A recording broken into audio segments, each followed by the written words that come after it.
So, after 4.5 years of cubing, I finally did my first 5-second solve just the other day, and today I'll be showing you all about how I did that, but also just how crazy a 5-second solve is for me. So I average about 11.5 seconds on 3x3, and I've been in it for a while now, right? Like, I have tens of thousands of solves at this point. I've been doing it for hundreds of hours. So imagine you're just doing solve after solve, getting average times like 11 seconds, 12 seconds, 9 if I'm lucky, and then out of nowhere you get a 5-second solve, which is half of what you usually get. That is just crazy to me, and honestly contributes greatly to why this hobby is still interesting for me. But I'm sure you're interested to see how exactly I did that 5-second solve, so let's get into that right now. Here's the scramble so you can follow along with me, and I'll also leave it down in the description.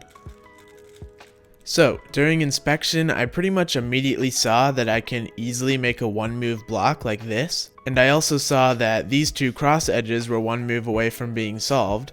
So what I did is I held that in the back, I made that block, and then before solving those two cross edges, I fixed this one by doing an F and bringing it down, so then I can solve all three of the cross edges and bring this block back down.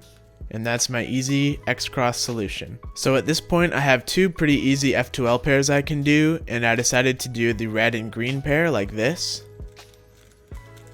And then I saw that this corner was kind of unlucky, so what I did is I just rotated this way so I can do righty and lefty algorithms instead of having to do algorithms with F moves. So I solved this case like this. And then this is a really easy pair. I solved that. And now we have this nice 5-move OLL, and wait till you see what happens when I do this.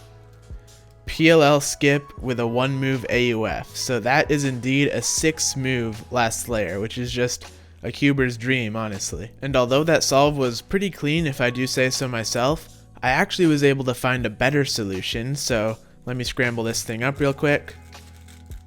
So I found that instead of fixing this edge like that, we just leave it there, solve these two cross pieces, then bring the block down and solve this edge. That actually makes more sense too. I don't know why I didn't do it that way. But then if I solve this case, it makes a 3-mover out of this case. So that is quite a bit better. And then we have the same case here, but it gives us an OLL skip and a U-perm. So I'm pretty sure that's just a couple moves faster. I'll put the numbers up here so you can see. But that solution would have been a little bit better. I'm not sure if it would have ended up being a PB though, so we'll never know. And one thing that's crazy is I remember I only inspected this solve for like 3 or 4 seconds because I'm lazy, and when I'm just doing a session, I don't care about inspection that much. So I got the scramble, and then I saw it, and I was pretty much instantly just like, yeah, let's do this. And PB, like barely any thought put into that, so imagine how much faster it could have been if I had inspected the second pair maybe. So before the end of this video, I want to try one more thing, which is down solving this scramble, because I want to see how fast I can possibly solve it. So I'll show you that clip right now.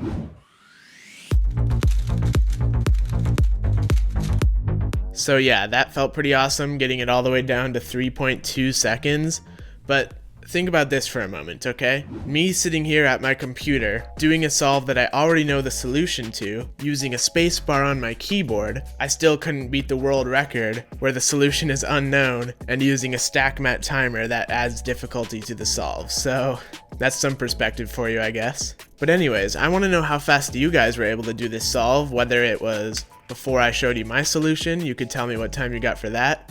Or if you tried the down solve as well, I'd like to know how fast you were able to get that. I'm sure some of you can do it faster than me for sure. So leave a comment below letting me know what time you got. And other than that, that's all for this video. So thank you for watching, and I'll see you in the next one.